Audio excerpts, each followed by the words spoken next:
Today's conversation is sponsored by First Generation Capital Partners. If you're an accredited investor and you want to know about how we're helping other accredited investors keep more of their income, go to firstgencp.com/going long. You know, I was big into mutual funds and other things, right? Just did more traditional, conventional investments. And I always tell people that, okay, so I want you to pick up the phone and try and get a hold of the fund manager for your mutual fund. Good luck, all right? Because you're not going to be able to get a hold of that person. You're listening to the Going Long podcast with Billy Keels, the #1 podcast for long-distance real asset investing.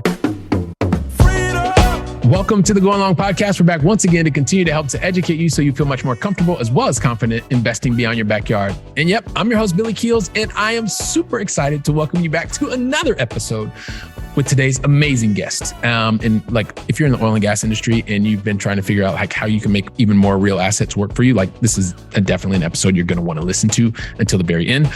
And I want to thank everybody who continues to share the podcast across LinkedIn, Instagram. You're tagging us. Thank you so much for that because it continues to bring new Going Long podcast family members to us. And we really appreciate you. Want to recognize you for that.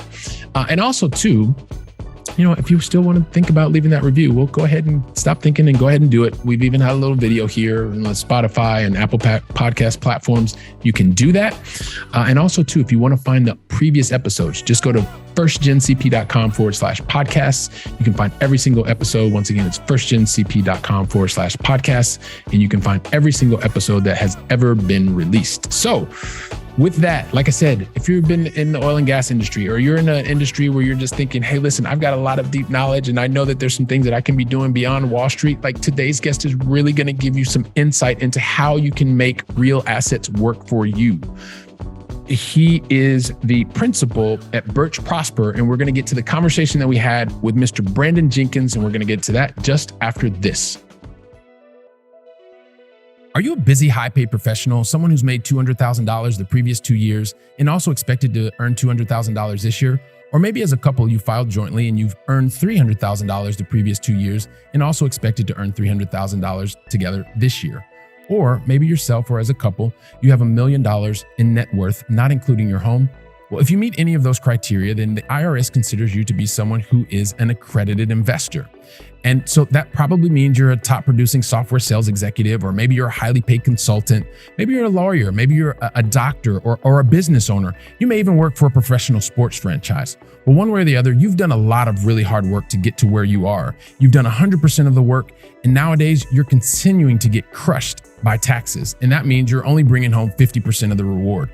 If you're tired of doing this over and over and you're looking for a solution to start to keep more of your money, you can go to firstgencp.com/invest so that you can start to keep more of your money, which means that you can start to have the freedom to choose what you want to do, when you want to do it, with whom you want to do it. So once again, go to firstgencp.com/invest to see how we can start to help you today. Once again, that's firstgencp.com/invest.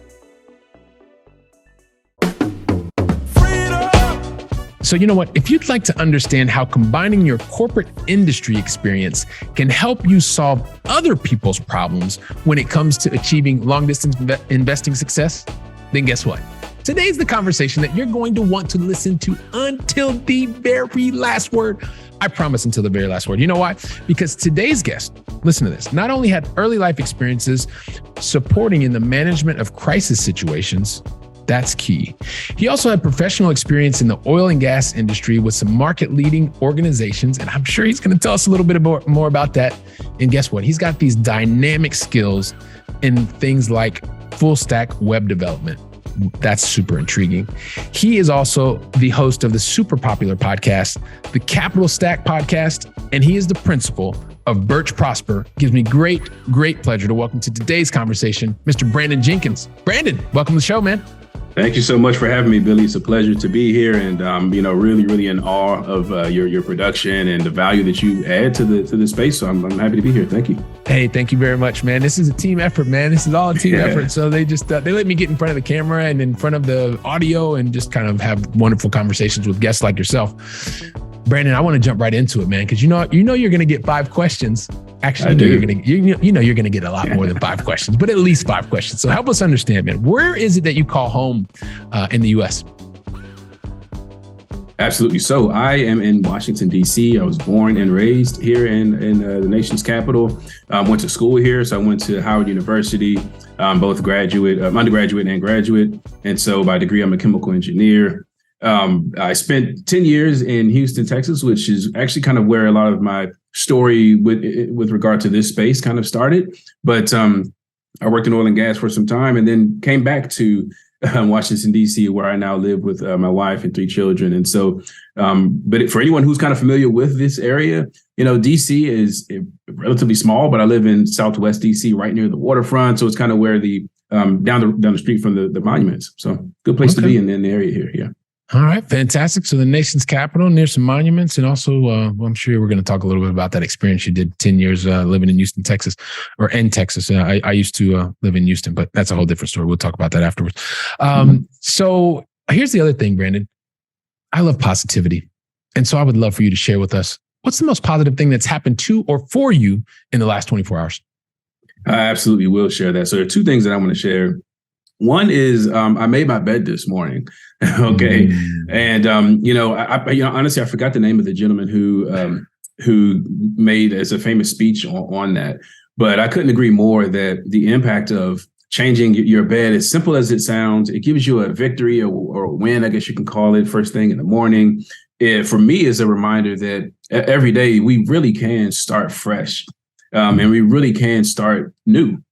And so I like to make my bed every morning. It's kind of the first step that I do in my morning routine. And it just helps me start off on the right foot. And so that regardless of whatever happened the day before, it reminds me that this is a new day. And so this is a new opportunity to make an impact. Right. And so I know it sounds like, to some people who, especially if you don't make your bed in the morning, it might sound like this is I'm exaggerating, but it's true. Once you get to the point where you kind of internalize it, then it becomes something that is for you, and it will help you sort of. It's a restoration, at least for me, it is. And the second thing that I did, this is last night, was I read a bedtime story to my 2 daughters. So maybe we'll talk about it. But I have 3 children, and so my 2 daughters are old enough to appreciate it. My son is only 3 months, so he maybe can't appreciate it just yet.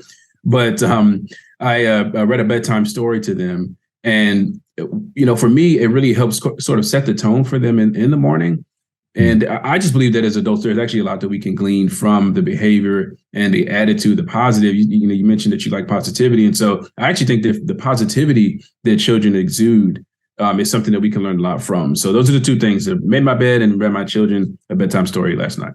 Which is awesome. And by the way, your 3-month-old, he's already recognizing it. Just the fact that you're around and just keep reading to him. Take it from somebody who did a lot of traveling when my kids were young. So, but they're still young now. So we get to read bedtime stories and all that kind of good stuff. But I appreciate you sharing both making the bed and also being able to read those bedtime stories. Those are awesome. And just a reminder, especially for everybody who's a super busy professional, which we have lots of them listening today. So here's the thing, and I'm going to tell you, Brandon, and I just want to thank you because I think you've probably heard or watched or listened to the podcast before. So you know that I'm a recovering perfectionist. That means I do things that are kind of impossible sometimes, or try to do them. I try to do them. Like tell your entire backstory in, 2.5 seconds. Never was going to happen. Help me out. Please tell us your backstory in your own words. You can take a lot longer than 2.5 seconds. You take the time that you need. But also, if you could help us, talk to us about some of the major decisions that you made to get to this point in your journey. And then we'll see where you and I take the conversation from there. I absolutely will. And I appreciate you giving me the opportunity. So, I mentioned that I moved to Houston, Texas after graduating. And I like to talk about kind of my journey because, when you start off, especially whether you graduate from school or not, but when you start off as a professional working adult, you're really coming from a place of excitement and you're energetic and ready to tackle the world. And so that's where I started. So I moved down to Houston, Texas to work as a petroleum engineer. And I started off as what's called a drilling engineer. So if you've ever seen an oil rig, whether it's onshore or offshore in the water somewhere, drilling engineers are responsible. They're like the focal point of a drilling project.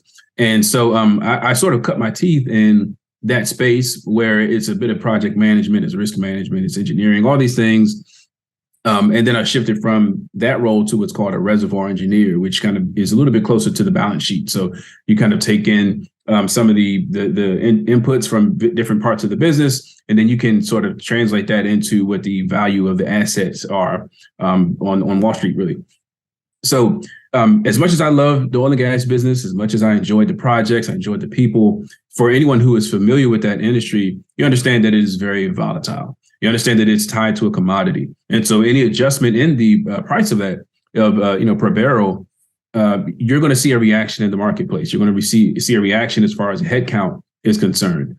And it is, to my knowledge, it really is one of the more reactive businesses out there. There's some companies that will kind of hold on tight if they're a larger company that's been around for a long time. But you tend to see a lot of companies react. And so that's what I saw. So in the time that I worked in the oil and gas business, I worked through 3 downturns, one of which was a major downturn. And so I saw the people who, my colleagues, get laid off, get impacted by it. In that particular downturn, I was not impacted in terms of my role, but it really affected me because I saw that, hey, I need something to offset this risk. I'd already been interested in, investing and things like that. I really didn't have kind of a background in terms of my upbringing, to have an awareness of those things. So I sought a solution myself. Ultimately was led to single family investing. So I would buy properties, fix them up and then rent them out, what they call the Birch strategy now. And so I would do that. I had about 12 properties and eventually wanted to scale. And so, so I started to think, well, how can I do that? How can I increase the velocity of my capital? How can I take advantage of economies of scale that are inherent to some investment vehicles? And so one of my coworkers, he and I were sort of having the same epiphany at the same time. And so in Houston, Texas, at the time, there were a lot of meetups, a lot of local groups that would meet to discuss these types of issues. And it led me to the syndication space. And so when I found out about multifamily syndication opportunities and investments in groups, I just absolutely fell in love with it. And so that's kind of what led me to this space. And so I started investing as a passive investor, and now I'm an active investor as a general partner on these deals. And so I just absolutely, love this business. And that's kind of what got me to this space now. And so when you get to this space, there's a number of different things that I really want to draw on. One of which you said that you doesn't sound like you really talked about. How do you create multiple streams of income at your dinner table at nighttime? It sounds like you're a first generation, first generation. I always like to say first generation accredited investor, first generation financially savvy or savvier, right? Because I was in a very similar situation. We never talked about money. Actually, when we talked about money at the dinner table, it was usually a pretty bad subject, at least my parents, because we'd never had enough of it. But in spite of that, right, you had the knowledge. You were in an industry that you started recognizing like, hey, listen, you're moving in the right direction. You're gaining more experience. But at the same time, there was something around the volatility, not just once, but twice. And here's the thing, you saw it 3 times.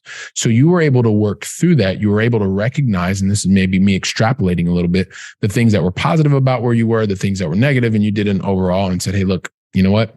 Maybe it's time for me to pivot. I've got some skills. I've got people that are thinking in the same way that I am. And I'm always interested in, like, you could have chosen a million other things. Like, you were already in the commodity space, right? You could have chosen, I don't know, something in oil and gas yourself, but you decided to go towards another type of real asset, right? Because commodities are real assets. This is a new real asset. What was it that took you to that new real asset, which was that single family residence that kind of got you started? So there are a couple of things there. One for me is I had one of my college buddies. I actually, he and I would chat all the time. He actually moved to Houston when not too long before I did, and he started off buying properties and he would flip them. And but before he and I talked, spoke about this, I really didn't see it firsthand. And then I said, you know what, let me come out there and kind of check out your operation a little bit. And so, as we were kind of driving around, he said, yeah, that property right there, I own that. And he would drive around the block, I own that one too, I own that.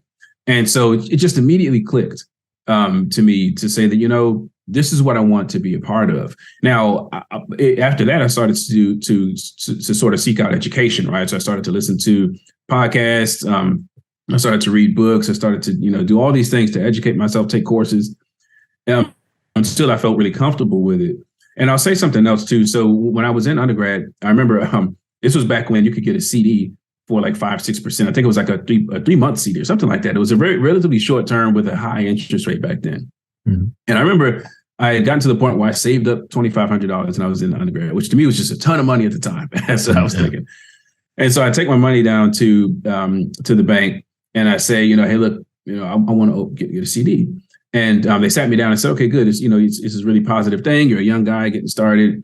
And let me get the paperwork and I'll bring it right back. Well, between the time that they sat me down and they said they're going to go get the paperwork, I jetted. Okay. And I did that because it was just fear. It was fear of the unknown. And so I've always looked at that as afterward, I said, I'll never do that again.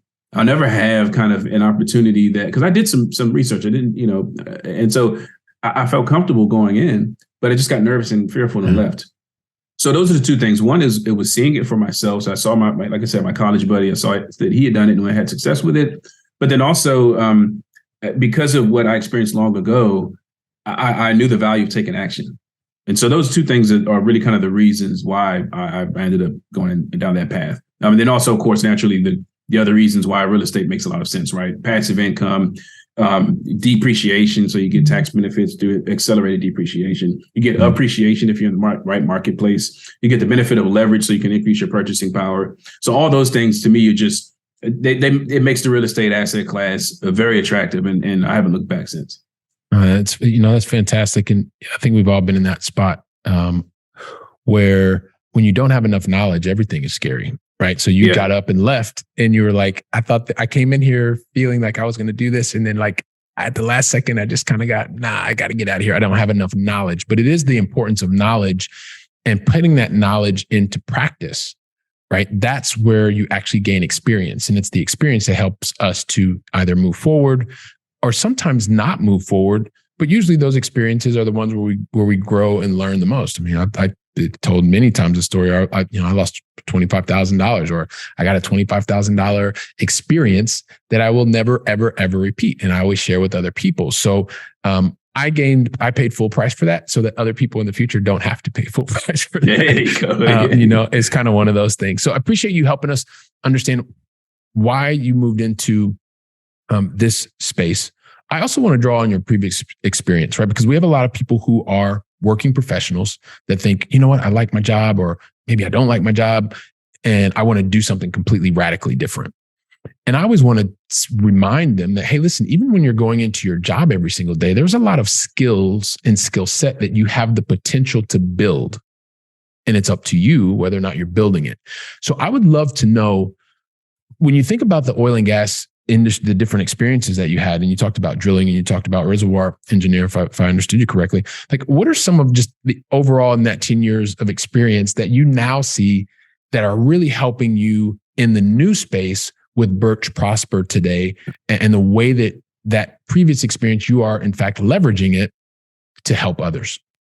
Oh, yeah. Look, you hit it on the head right there. I like to share the same thing with people that listen, there are a ton of skill sets that you're learning and you're fine tuning every single day. And that all you have to do is sort of apply it to something that you're passionate about, and you'll be surprised at things that can come from it. And so I'll tell you, for me, interestingly enough, the skill sets that I learned in both of those roles apply directly to what I'm doing as a syndicator. So on the drilling engineering side, one of the things that there are several things we have to do. One is we're project manager. I was a project manager. You also have to steward costs of the project, because you need to understand you're basically using vendors.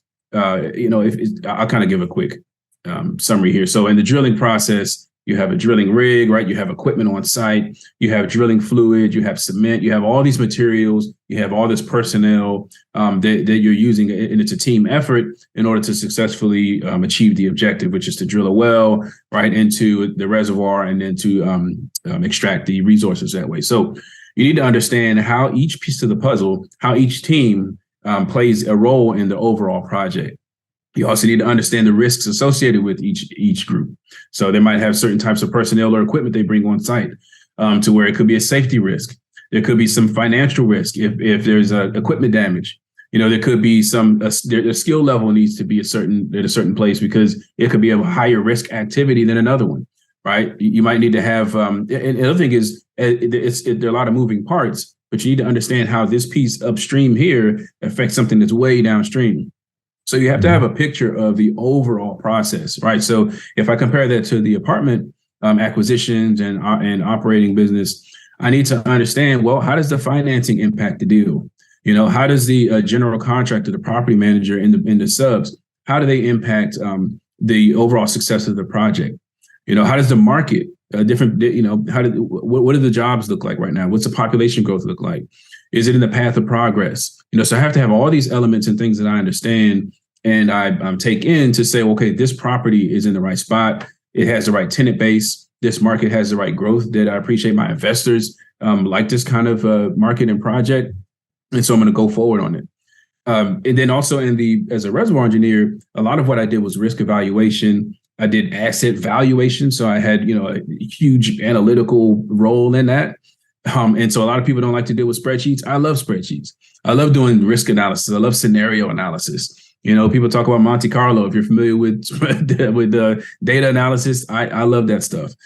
So for me, building our own spreadsheets to do different types of analyses, I enjoy it. So I understand, how does the vacancy and things like that impact the deal? How does the exit cap rate impact the deal? So all these things, analytical, project management, right, risk management, they all come into play in my role right now.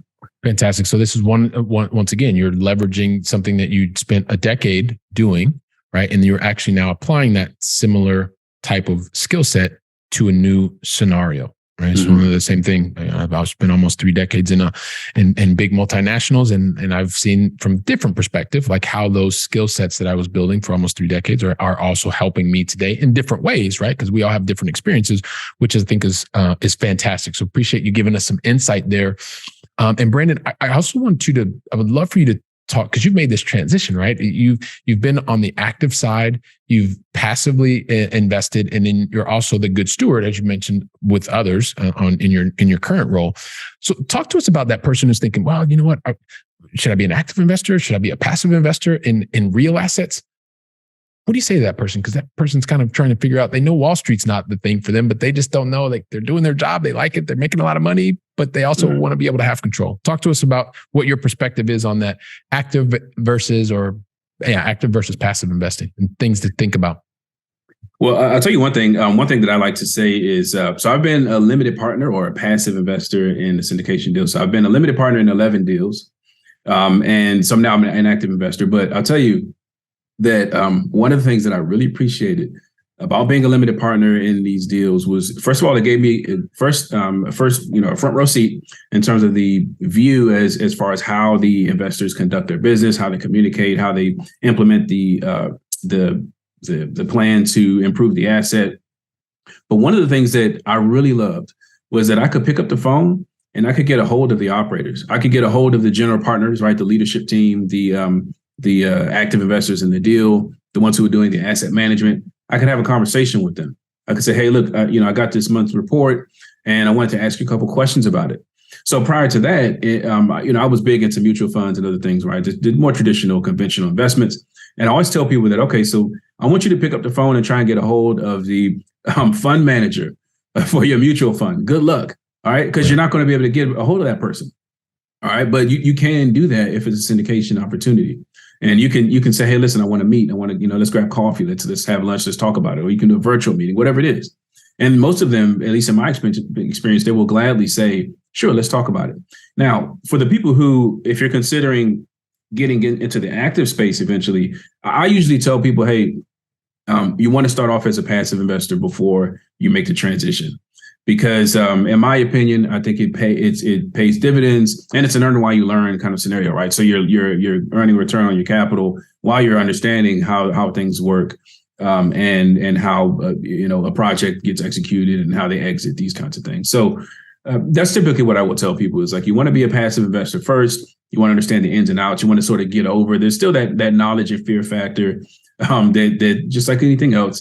And so being able to sort of test it out that way I think is better than jumping both feet into the active side, because there's some things you need to understand before you do so. Yeah. So I love that perspective, number one, and that you're sharing that with people. I kind of give it a little twist. I'm kind of laughing because I'm thinking to myself, well, And if for those people that decide that they want to just jump in actively first, even though they've heard the reasons that they shouldn't, I would just add that the moment that you do it actively, you're also going to think about the words that Brandon just said to you to really understand why you're working your full-time job and you're super busy and you're also actively managing a portfolio of assets that are moving all the time, i.e., I did that. You're going to realize the words of wisdom that Brandon just said to you. So yeah. So I just thought I would smile and say, if you didn't remember exactly what Brandon said, just kind of like push the -50 or the 15 seconds back, do it like 2, 3 or 4 times, and you'll hear exactly what he said, and you will understand how golden it was. Trusting that you're enjoying today's conversation. And you know what? If you're tired of getting crushed by taxes and you're looking for greater freedom to be able to choose what you want to do when you want to do it, make sure that you go to firstgencp.com/going-long and see how we can help you today. Let's get back to the conversation.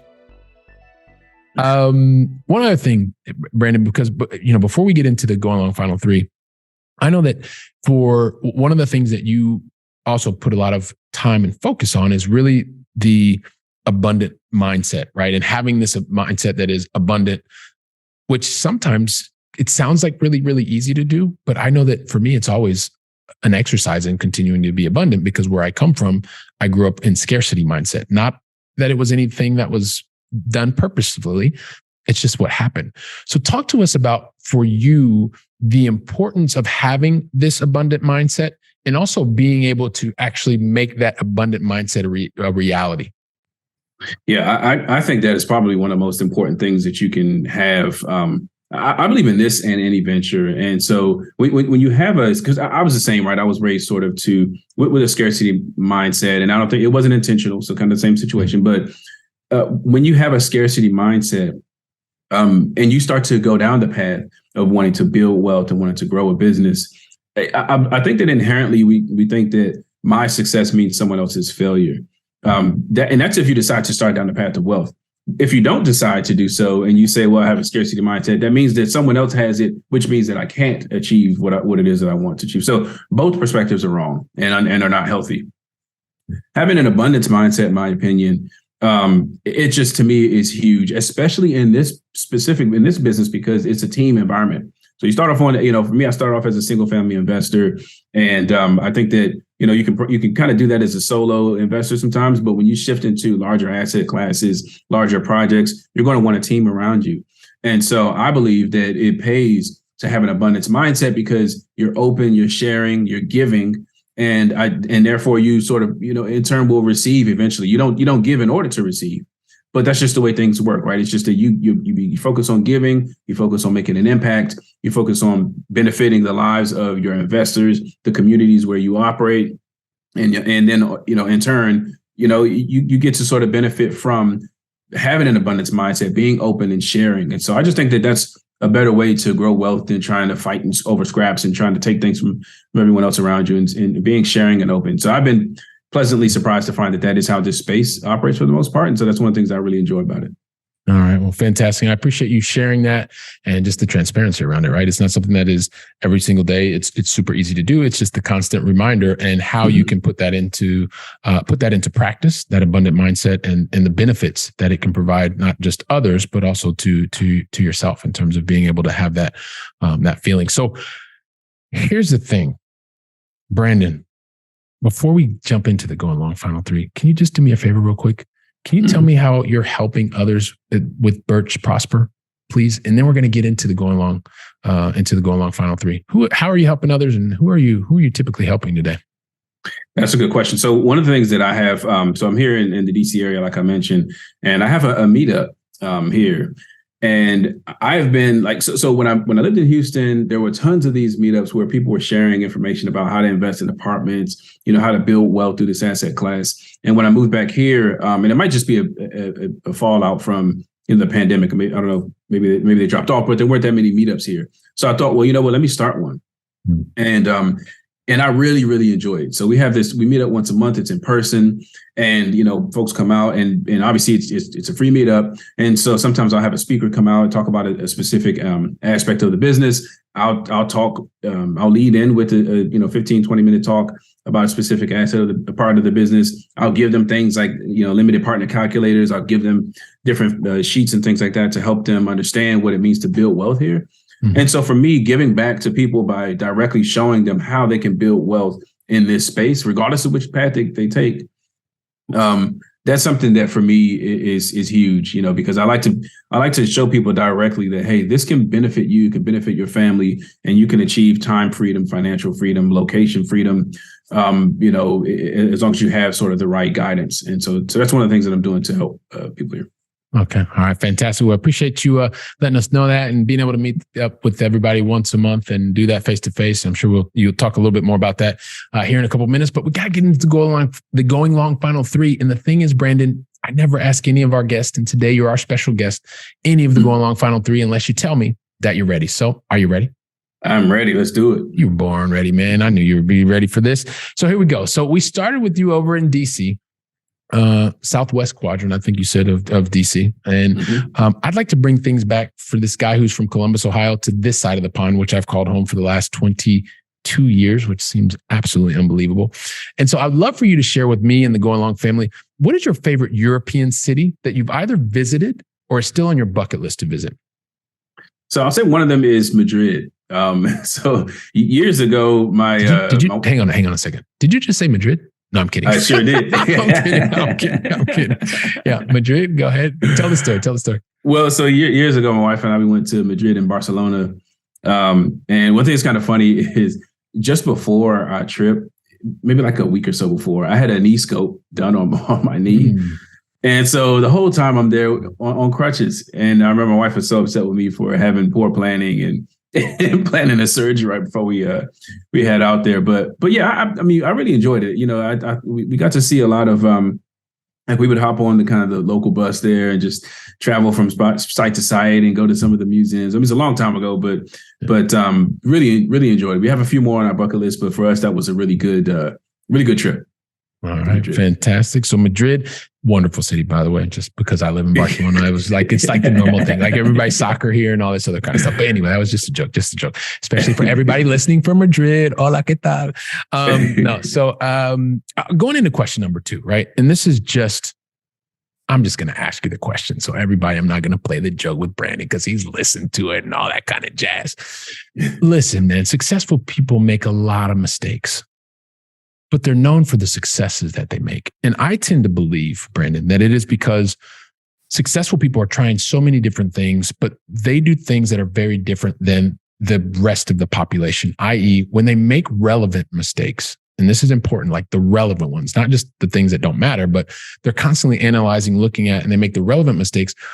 Every time that they make a relevant mistake that they know could improve a process, and you talked about that overall, right?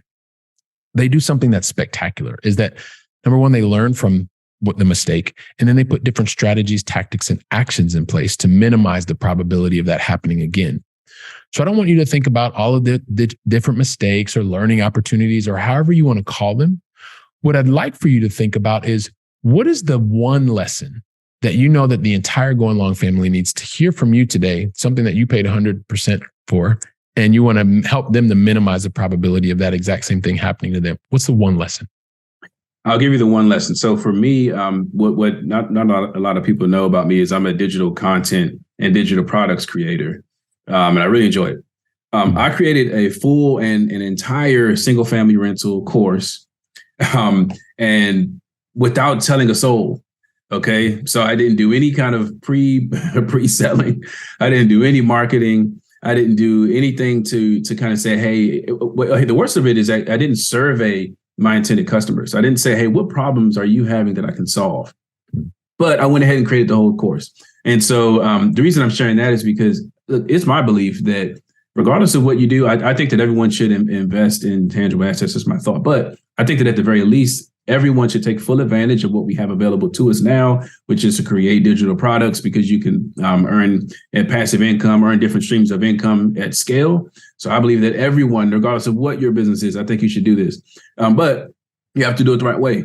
And so one of the ways to do it is to make sure you focus on the problem that you're going to solve, and then make sure that people are actually need that it is a problem that they need to solve, because you're going to end up creating a solution to a problem that no one has. But at the very least, where the days of if you build it, there will come are long gone. And so that's the lesson that I would say is don't repeat that. So for me, my strategy is completely different, but I thought that was a really relevant lesson. All right. Really focus on the problem and solve for the problem. You've done that through digital products. You've recognized that you did that in your kind of like own space, didn't really tell anybody. And then guess what? If you can solve a problem, then usually individuals are willing to, if the problem is big enough, nobody wants to feel the problem. And so it's just a matter of being able to solve that. So love that. And then lastly, and this is about being able to feed our minds a little bit. No, not a little bit, Brandon, about feeding our minds a lot. And I would love for you to share with us, what is the one book that you would recommend to the Going Long family today? I'll give you a good one. And it's Who Not How by Dan Sullivan, especially because, many of you are working professionals, but you have things that you want to build and create. And one of the most effective ways to do that is to build a team, right? To pull in people or someone to help you build it. And the more technical you are, I think the more likely you are to focus on the how. And you have to try and shift away from that and focus on, well, who can help me? Who can I put in place to help me realize whether it's, your dream or some aspect of it, to help you achieve a certain thing. So I would say that book is a really, really good one. The full title is Who Not How, the formula to achieve bigger goals through accelerating teamwork. Okay. So Who Not How by Dan Sullivan is what I would recommend. Fantastic. Excellent book. There's a couple of books that he's written, and that one is definitely a game changer for any of us who are recovering perfectionists or going through the process of recognizing you're a perfectionist. Yes, it's definitely one that will help to free more of your time and allow those who are more than likely better skilled or able to do certain tasks to let them do it and not focusing on how you can do it. So appreciate that. And it just brings me to thinking about the very beginning of our conversation, Brandon. And I'm thinking, wow, you know what? He was reading bedtime stories to his kids.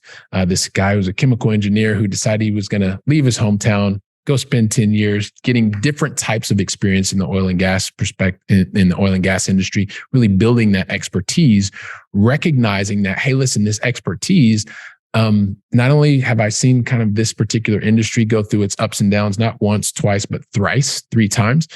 You realize that, hey, listen, I've learned a lot of really cool, great things here, but I've also got some buddies who are doing some stuff, and it seems like they're having more control over their destiny.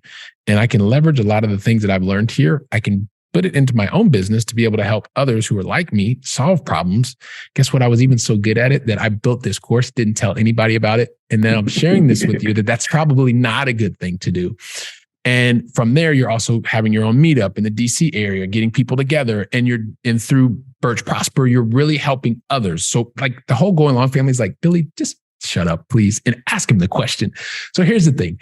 Everybody in the Going Long family wants to understand, Brandon, what is the best way for us to contact you to learn more about what it is that you're doing and more of what you've got going on at Birch Prosper? Absolutely. Absolutely. So first of all, the website, it's birchprosper.com. That's BIRCH. Prosper, PROSPER.com. You can reach me by email at brandon.jenkins@birchprosper.com. That's BRANDON.JENKINS@birchprosper.com. I'm also on LinkedIn. Now my name is Brandon Jenkins, so it's a pretty common name, right? But I'm on LinkedIn, very active on LinkedIn. My Instagram is @Birch_Prosper. And then also I have a podcast called the Capital Stack Podcast. So those are kind of the ways that you can hear more about me and reach out to me. And I'll always welcome the conversations and communication. So thank you. All right, fantastic. Well, listen, everybody, when you reach out to Brandon Jenkins, check him out, especially on LinkedIn. Send him a personalized invitation when you do that, just so that it'll help the two of you have a conversation. Let him know that you've already listened to him here on the Going Long podcast. It will facilitate the conversation between the two of you. So listen, with that, Brandon, I just want to say thank you very much, man, from the bottom of my heart. I really appreciate you investing your time with me and the entire Going Long family. Thank you so very much. Absolutely, Billy. This has been awesome. Love your show. Love your content, man. This conversation was great. So I really, really appreciate the opportunity to share my story and your platform. All right. Thank you so much, man. And if you give me like 10 seconds, just going to wrap things up with the Going Long family. I mean, listen, Going Long family. I mean, what else? Like he's telling you like from the practical experience when he was in the oil and gas industry and how he's leveraging that. He gave you practical examples about how you can actually be active, how you can be passive. Take today's conversation, share it with 2 or 3 other people. That way you can go from the theory to the practice, the exact same thing that Brandon was talking about. He's even giving you an opportunity to reach out to him. So take him up on that. Reach out to him on LinkedIn and all that other kind of good stuff. And so as you're taking the theory and putting it into practice with other friends and family and sharing today's episode, I'll be here preparing for the next conversation. So until then, go out and make a great day. And thank you very much. Trust that you enjoyed today's conversation. And once again, today's conversation was sponsored by First Generation Capital Partners. If you're an accredited investor and want to find out more about how we're helping accredited investors to gain their personal freedom even faster, go to firstgencp.com/going long.